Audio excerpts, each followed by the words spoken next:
অস্ট্রেলিয়ার জার্সিতে হোক কিংবা আইপিএল, ব্যাট হাতে মাঠ কাঁপিয়েছেন ডেভিড ওয়ার্নার। আন্তর্জাতিক ক্রিকেট থেকে অবসর নিলেও বিভিন্ন টি-20 লিগে দাপটের সঙ্গে খেলছেন তিনি।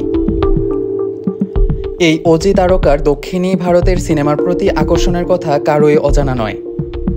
তবে এবার সবচেয়ে বড় চমক নিয়ে হাজির হলেন ডেভিড ওয়ার্নার। প্রথমবারের মতো দক্ষিণী সিনেমায় অভিনয় করবেন তিনি। দক্ষিণ ভারতের সিনেমার নায়ক আল্লু অর্জুনের বড় ভক্ত ওয়ার্নার। কোভিডের সময় লকডাউনে আল্লু অর্জুনের সিনেমার গান এবং সংলাপ নিয়ে একের পর এক রিলস পোস্ট করতেন তিনি।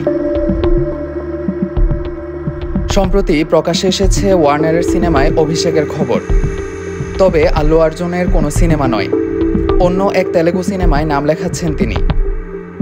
বিষয়টি নিশ্চিত করেছেন মিত্রি মুভিজের প্রযোজক রবি শঙ্কর।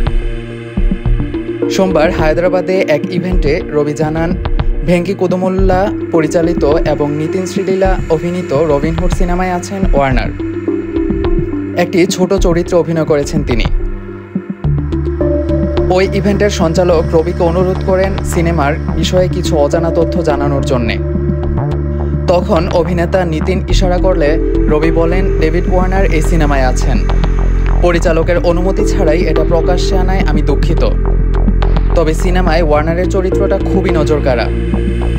রবিনহুডের মাধ্যমে ভারতীয় সিনেমায় আত্মপ্রকাশ করছেন ডেভিড। এটা গর্বের বিষয় আমাদের কাছে। ভারতীয় সংবাদ মাধ্যম সূত্রে জানা গেছে, ওয়ার্নার যে চরিত্র অভিনয় করেছেন সেই কাজের জন্য প্রতিদিন 1 কোটি টাকা পারিশ্রমিক নিয়েছেন তিনি। গত বছর সেপ্টেম্বর মাসে ওয়ার্নারের তেলেগু সিনেমায় নামার খবর প্রকাশ্যে আসে।